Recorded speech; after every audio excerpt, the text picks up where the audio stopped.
Cadê? Aqui. Opa, pessoal, essa é mais uma videoaula de história. Aqui mais uma vez com o terceiro C, discutindo ditadura militar no Brasil. Aula passada, salvo engano, a gente chegou a discutir sobre o governo do Médici, como o governo do Médici foi o mais repressor, o mais autoritário dentre os governos da ditadura militar. E isso não é pouco, né? Considerando com quem ele concorria, é significativo pensar que ele é o governo mais repressor. A gente chegou a discutir o Geisel ou não? O Geisel está aparecendo agora para vocês. Expliquei o que era senador biônico, foi aqui? Não? Sim, o senhor falou sobre um robô controlando. Tá, ok. Então, a gente viu que o Geisel foi um governante, como é que eu posso dizer, mais favorável à abertura democrática, embora ainda assim pensava sempre num projeto de abertura lenta, gradual e controlada. Inclusive, por conta disso, ele se preocupa em fazer o seu sucessor, em escolher quem ia governar o Brasil depois dele. E ele consegue fazê-lo colocando no poder o João Figueiredo, tá? João Figueiredo ele vai pegar um cenário político complicado a nível internacional e também a nível nacional no quesito economia. Ele está pegando aí o processo de crise do petróleo, da primeira grande crise do petróleo, tá?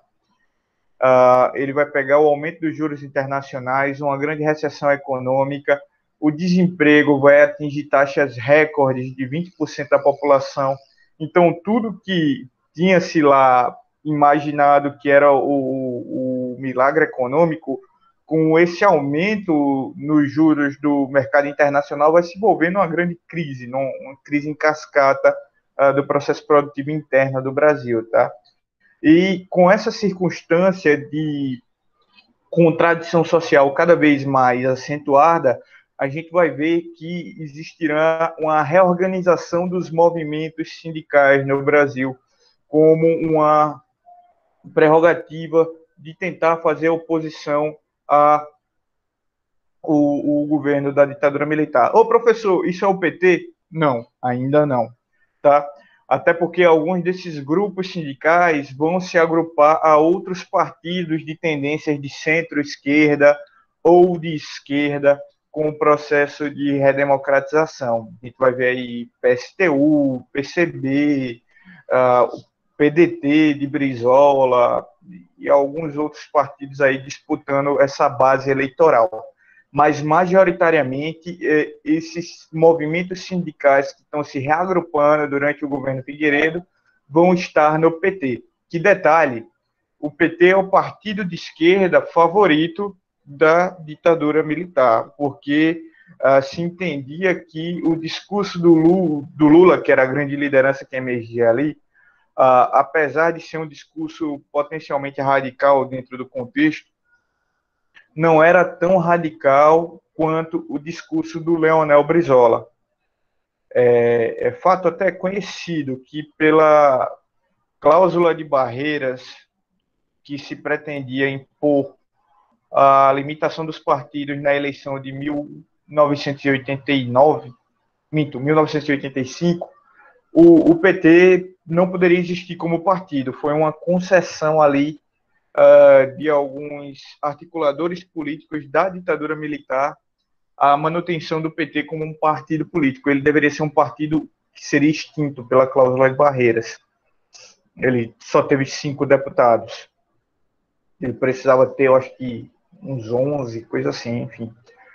Não vem ao caso. A questão é que ele não passou na cláusula de barreiras, mas houve um arrumadinho ali para o PT continuar existindo, porque se tinha uma percepção dentro dos setores da direita, aos quais os militares se articulavam, que era interessante ter uma esquerda rachada, que era mais pertinente que existisse um partido de massas se formando como um PT do que deixar esse grande potencial de desenvolvimento da esquerda nas mãos de um personagem só, que seria o Leonel Brizola, estava voltando do exílio aí no período do governo, do finalzinho do governo do Figueiredo, tá bom? Então, foi esse governo que vivenciou uma certa reorganização política das esquerdas, já não é mais aquela esquerda radical que defende a luta armada, é uma esquerda mais ligada aos movimentos.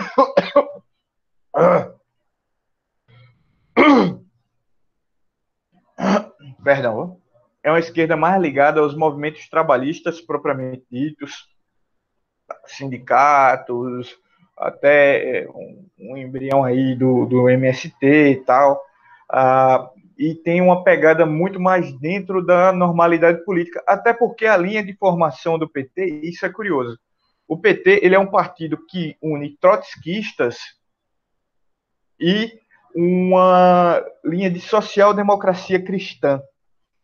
E do embate, do diálogo entre essas correntes internas no PT, o que prevalece é a linguagem lulista, é a linguagem do Lula, que é relacionada a uma certa democracia social de corte da Igreja Católica Latino-Americana, sabe? É algo que tem um olhar humanista para a pobreza e para o desenvolvimento, mas não tem um olhar estratégico, revolucionário, de transformação radical da sociedade, embora apareça nesse momento o Lula como o camarada que faz esse discurso, mas é um discurso muito raso, por assim dizer, tá? O discurso de transformação social é para vocês verem como o Brasil sempre foi um país muito conservador. Com um discurso raso de transformação social, o Lula nunca conseguiu chegar perto de se eleger. Tá, assim, 89 ele foi para o segundo turno, mas foi por 0,5% que ele foi para o segundo turno. Se pouca coisa, seria Brizola no segundo turno e não o Lula. E potencialmente Brizola ganharia de Collor.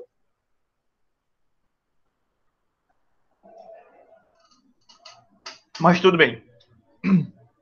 Dito isso, a ditadura que já vinha com um projeto de abertura política, num cenário de crise como essa, os militares diziam, tá bom, tá na hora de abrir mão, de governar, porque aí vem bomba chiando, e se a gente não faz a transição para a democracia agora, que é muito importante, mais tarde os próprios democratas vão fazer essa transição, podem fazer através de um processo mais extremista, no sentido de um processo de transformação mais radical, tá? E a gente pode ver a esquerda chegando ao poder e acabar com a prisão de alguns comandantes aqui dos militares. Então, é melhor controlar essa transição para a democracia. Então, né? Repetindo muito, então. Daí a gente vai ver um processo que a gente chama aí de abertura lenta e gradual, né, com a lei da anistia em 79, que permite o retorno de inúmeros exilados para o Brasil. Aí a gente fala do Miguel Arraes, do Leonel Brizola, do José Serra, o Fernando Henrique. Eu não sei se o Fernando Henrique estava exilado nessa época ainda. Mas bem, o César Maia, que é o pai do presidente da Câmara agora. Rapaz, me fugiu o nome dele. Bem, o César Maia, tá todo mundo voltando do exílio nessa época. E está se reorganizando o sistema partidário brasileiro a partir também de uma implosão do bipartidarismo no Brasil. Então, dos partidos que existiam ali na ditadura, a Arena e o MDB, vão haver ali várias correntes que vão conformar uma pluralidade partidária que ainda persiste no Brasil até hoje. Pior do que isso, eu diria que o Brasil, por conta dessa experiência de bipartidarismo forçado, ficou traumatizado com a ideia de partidos tão hegemônicos, que sempre buscou aí defender a fragmentação partidária. Só que chega a um nível absurdo da gente ter quase 40 partidos no país e muitos partidos que não têm nenhuma base social, nenhuma representação de um setor da sociedade. Porque, em termos gerais, não sei se vocês entendem essa questão da teoria política, e talvez seja até autoevidente no nome, mas partido ele significa uma parte. O partido ele é uma parte da sociedade, tá?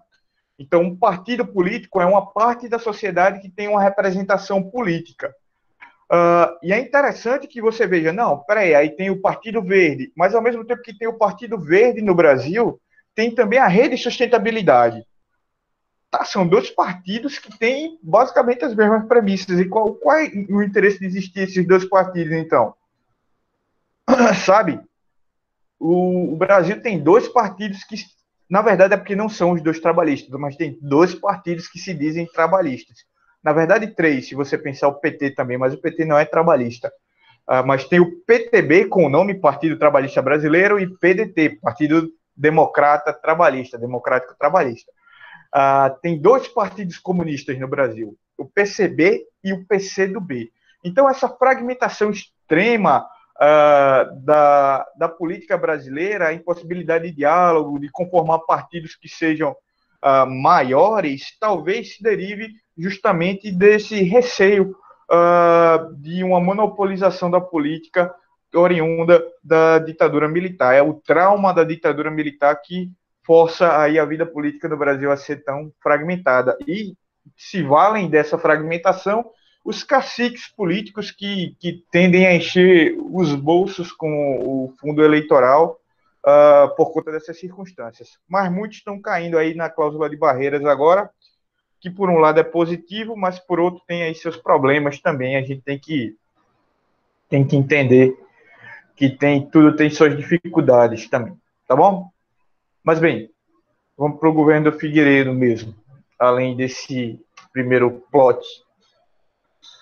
Como eu já disse, o governo Figueiredo pega aí um período de crise econômica a nível mundial, que vai atingir o Brasil com força e vai aqui significar no desenvolvimento de um agrupamento sindical em oposição. A gente vai ver várias greves nesse momento, como as famosas greves do ABC, que vão ser os movimentos que vão dar uma dimensão política ao Lula.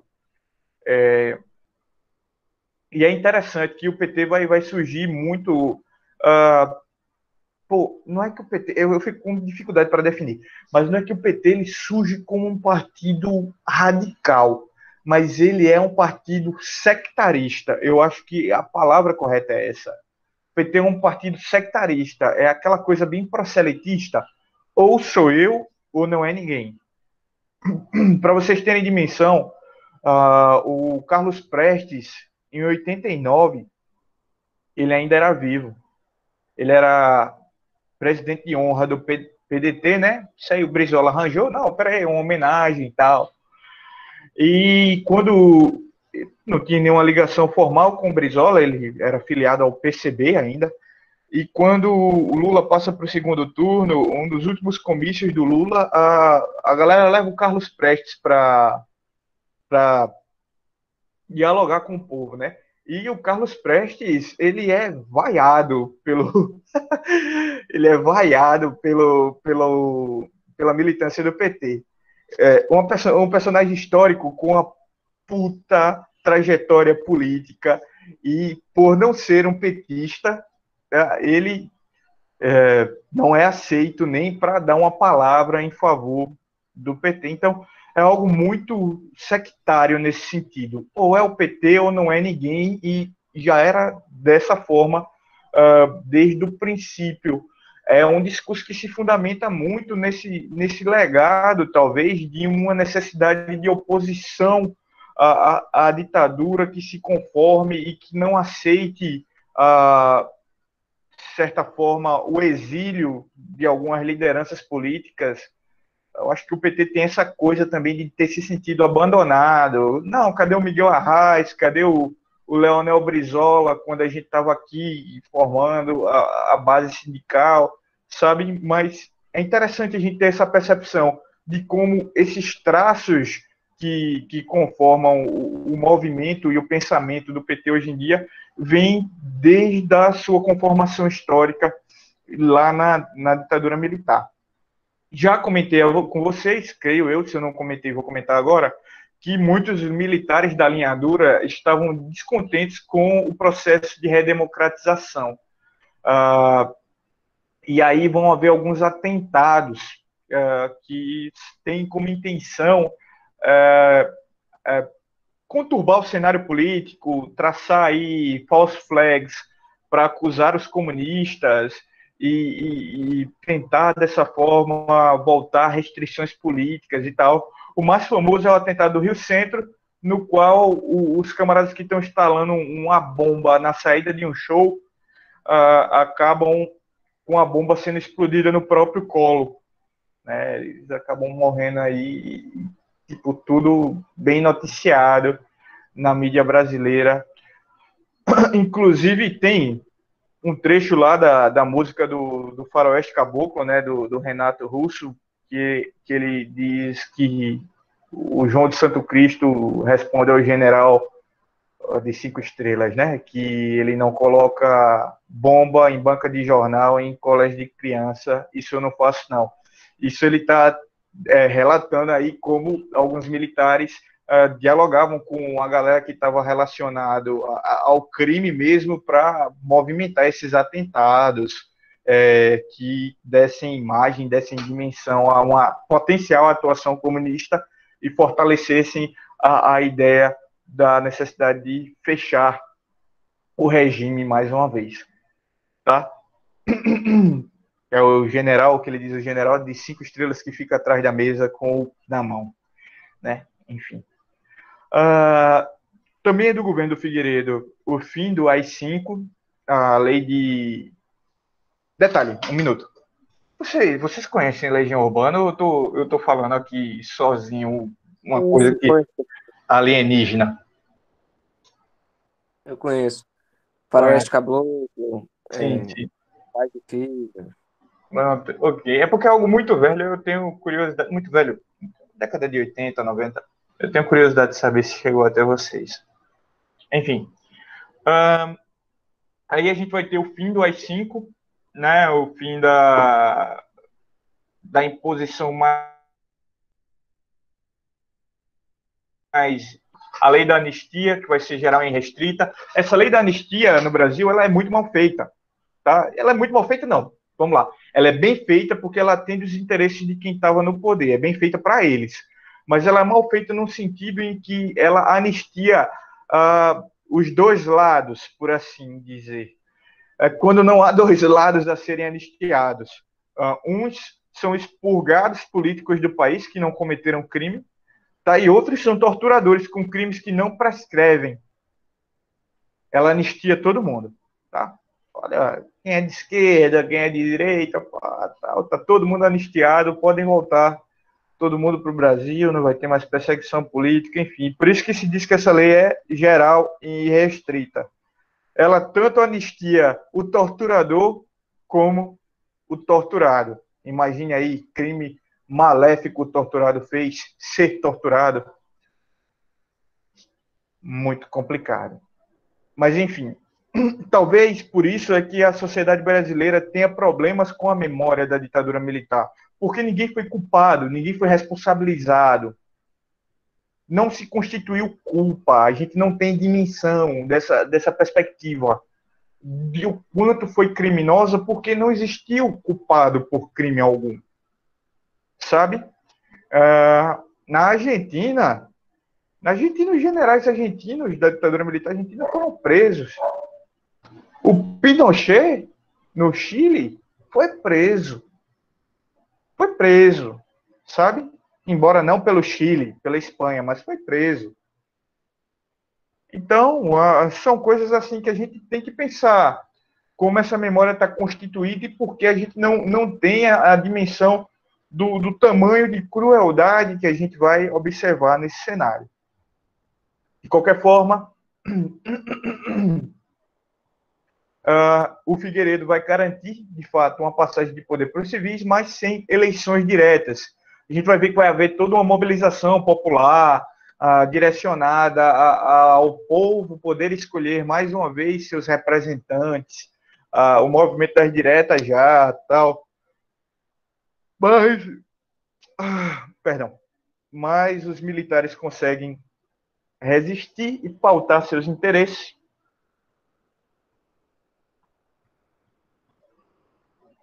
Perdão.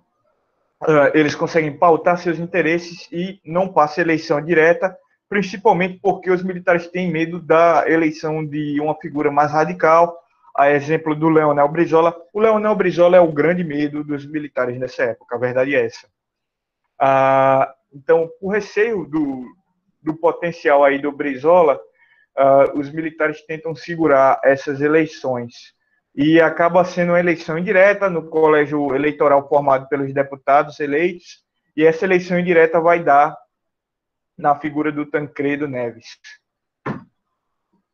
A estrutura partidária na década de 80, como é que ela vai se conformar? Olha aí, o fim do bipartidarismo durante o governo do Figueiredo vai levar à conformação de vários partidos políticos na arena nacional.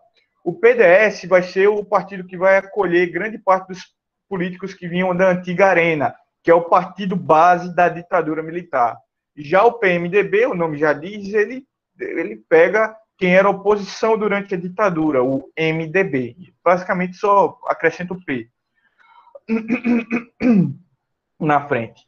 O PDT, que é o partido organizado pelo Brizola, vai reunir os antigos militantes do PTB histórico, do varguismo e do sindicalismo ligado ao Vargas, o janguismo e por aí vai.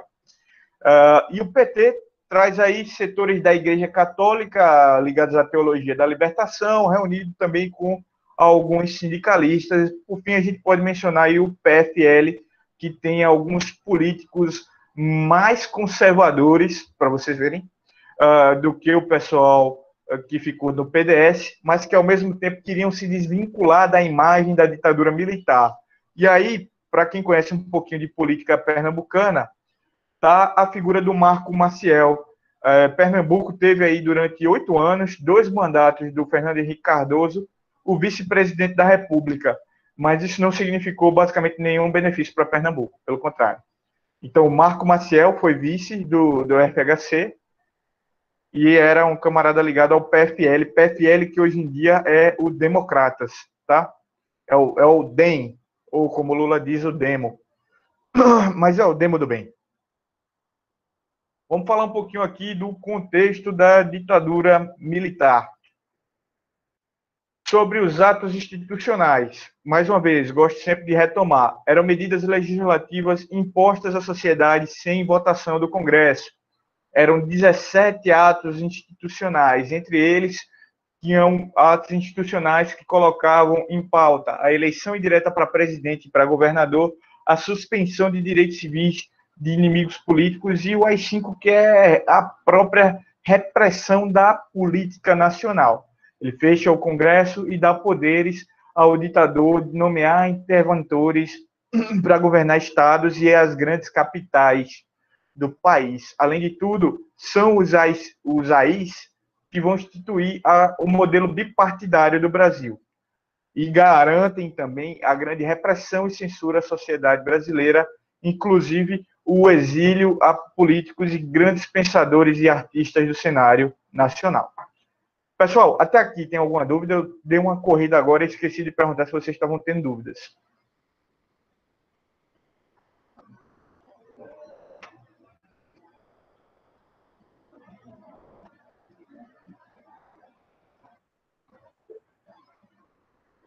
Tranquila, né? Olha, sobre a repressão. A base ideológica da repressão no Brasil, e sim, tinha um pensamento por trás da repressão política brasileira. Era a doutrina de segurança nacional. Era uma ideologia forjada durante a Guerra Fria, que vislumbrava qualquer comunista, por mais que fosse pátrio, fosse um cidadão brasileiro, do solo brasileiro, ele fosse percebido como um inimigo Perdão, um inimigo interno da nação. Até porque o comunismo é uma vertente internacionalista, uma política ligada mais às ideias de confederações internacionais, de trabalhadores, coisas mais, sabe, que nunca saíram muito do papel também não. Mas tinha-se esse discurso da doutrina de segurança nacional que a militância comunista ameaçava a ordem pública e colocava o país na esteira de uma invasão, ou de acabar se sujeitando aos interesses de uma potência estrangeira, que seria a União Soviética. Então, quem fosse comunista, quem fosse socialista, era um inimigo do país. Sendo inimigo do país, ele devia ser identificado e eliminado. Certo? A ideia da perseguição às esquerdas no Brasil tem muito essa postura, identificar o inimigo interno e eliminá-lo. Isso justifica, por exemplo, assassinatos, torturas, estupros, humilhações, mutilações, suspensão de direitos humanos e próprio constitucionais, por assim dizer, que basicamente se suspende direitos humanos, constitucionais está muito antes, mas enfim. E aí tem uma série de aparelhos de repressão que foram criados durante a ditadura militar. A exemplo do SNI, que é o Serviço Nacional de Informações, não é? Que a gente viu lá que foi dirigido por. Putz, fugiu o nome dele agora. Oh, que droga, velho.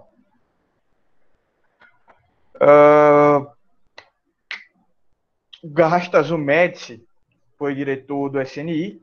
E tem também o DOI-CODE. O DOI-CODE é o Departamento de Operação de Informação. Tá? Ou então, CODE, né, no caso, é o Centro de Operação de Defesa Interna. Basicamente, dois institutos que estavam coligados, cujo objetivo era fiscalizar, investigar fica parecendo muito bonito, né? Vigiar os movimentos de oposição à ditadura militar, perseguir esses movimentos, torturar e matar os membros que participavam desses movimentos. E aí, além desses aparelhos institucionalizados, tem a Operação Bandeirantes, o Comando de Caça aos Comunistas, que são basicamente grupos paramilitares cuja função última era perseguir, matar pessoas que fossem relacionadas às esquerdas no Brasil. Era um cenário horroroso, assim, para ser um militante de esquerda no país. É triste que isso seja pouco lembrado, sabe? Porque, querendo ou não, chegar onde a gente chega hoje em dia, não que a gente não chegou num lugar muito bom, não, mas chegar onde a gente estava chegando até pouco tempo atrás, é muito um legado pavimentado pelos cadáveres da esquerda que lutou pela democracia, sabe? E é isso mesmo, são pavimentado, é uma rua que é asfaltada por cadáveres. E é isso, é a galera que deu a vida para pautar a defesa da democracia.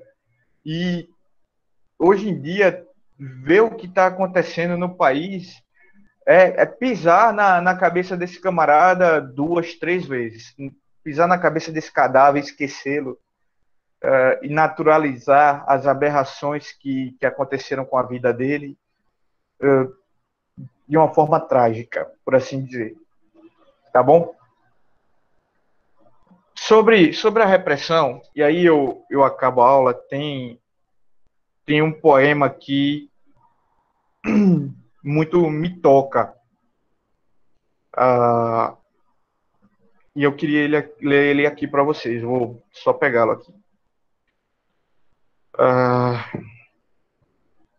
Ele é um poema do Veríssimo, tá? É do Luiz Fernando Veríssimo. Foi publicado originalmente no jornal e está aí nas coletâneas do Veríssimo. Chama Como na Argentina, tá? Bem, diz o Veríssimo, não é fácil eliminar um corpo. Uma vida é fácil. Uma vida é cada vez mais fácil. Mas fica o corpo como o lixo. Um dos problemas dessa civilização. O que fazer com o próprio lixo? As carcaças de automóveis, as latas de cerveja, os restos da matança. O corpo boia, o corpo vai dar na praia, o corpo brota da terra, como na Argentina. O que fazer com ele? O corpo é como um lixo atômico, fica vivo. O corpo é como plástico, não desintegra. A carne apodrece e ficam os ossos. Forno crematório não resolve, ficam os dentes, ficam as cinzas, fica a memória. Ficam as mães, como na Argentina. Seria fácil se o corpo se extinguisse com a vida. A vida é um nada. Acaba-se com a vida com um botão ou com uma agulha. Mas fica o corpo como um estorvo. Os desaparecidos não desaparecem. Sempre há alguém sobrando, sempre há alguém cobrando. As valas comuns não são de confiança. A terra não aceita cadáver sem documentação. Os corpos são devolvidos mais cedo ou mais tarde. A terra é protocolar. Não quer ninguém antes do tempo. A terra não quer ser cúmplice. Tapar os corpos com escombros não adianta. Sempre sobra um pé ou uma mãe. Sempre sobra um bisbilhoteiro. Sempre há um inconformado. Sempre há um vivo. Os corpos brotam do chão como na Argentina. O corpo não é reciclável. O corpo não é reduzível. Dá para se dissolver corpos em ácido, mas não haveria ácido que chegasse para os assassinos do século. Valas mais fundas, mais escombros, nada adianta. Sempre sobra um dedo acusando. O corpo é como o nosso passado. Não existe mais e não vai embora. Tentaram largar o corpo no meio do mar e não deu certo. O corpo boia, o corpo volta. Tentaram forjar o protocolo. Foi suicídio. Estava fugindo. E o corpo desmentia tudo. O corpo incomoda. O corpo faz muito silêncio. Consciência não é biodegradável. Memória não apodrece. Ficam os dentes. Os meios de acabar com a vida sofisticam-se, mas ainda não resolvem como acabar com o lixo. Os corpos brotam da terra, como na Argentina. Mais cedo ou mais tarde, os mortos brotam da terra. Então, é um poema que fala muito sobre a tentativa de ocultar cadáveres, tanto no Brasil como na ditadura da Argentina. O pessoal da ditadura, os canalhas da ditadura da Argentina, muito mais cruéis, jogavam corpos ao mar. Jogavam corpos não, né? Jogavam pessoas vivas no meio do mar, levavam elas de helicóptero e jogavam elas vivas no meio do mar. E aí é a parte que o Veríssimo fala sobre a tentativa de ocultar cadáveres jogando eles no mar. Pior ainda, na Argentina se roubava os filhos dos militantes de esquerda. E aí, uma crueldade ainda maior, esses filhos eram criados por militares, apoiavam a ditadura, e aí se deu o movimento das mães e das avós da Praça de Maio, tentando recuperar os seus netos, cobrando pelo desaparecimento tanto dos filhos que foram mortos como dos netos que foram sequestrados. E essa fala do Veríssimo é muito sobre essa crueldade de tentar assassinar a memória, de tentar fazer esquecer um passado tão cruel, mas como esse passado é impossível de ir embora, como ele está sempre permanente, ele não não pode ser ocultado, tá? Então, a gente acaba essa semana com essa reflexão de como a repressão ela vem para marcar a nossa memória nacional, como ela tem ainda uma força muito grande na nossa história, e como a gente não pode esquecer disso, como a gente não pode fingir que não passou, porque sempre tem um corpo atrás de nós, sempre tem um cadáver cuja memória precisa, demanda ser reabilitada, demanda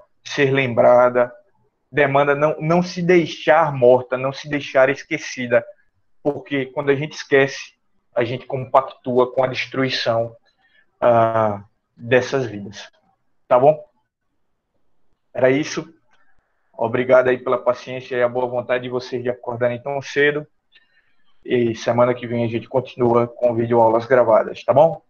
Qualquer dúvida, fica aí aberto para vocês perguntarem. Valeu, professor. Tchau. Tchau, Tchau. Pro. Tchau, professor. Tchau, tchau.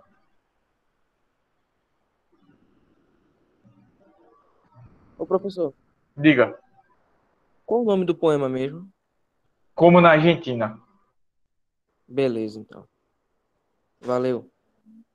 Valeu, tchau, tchau.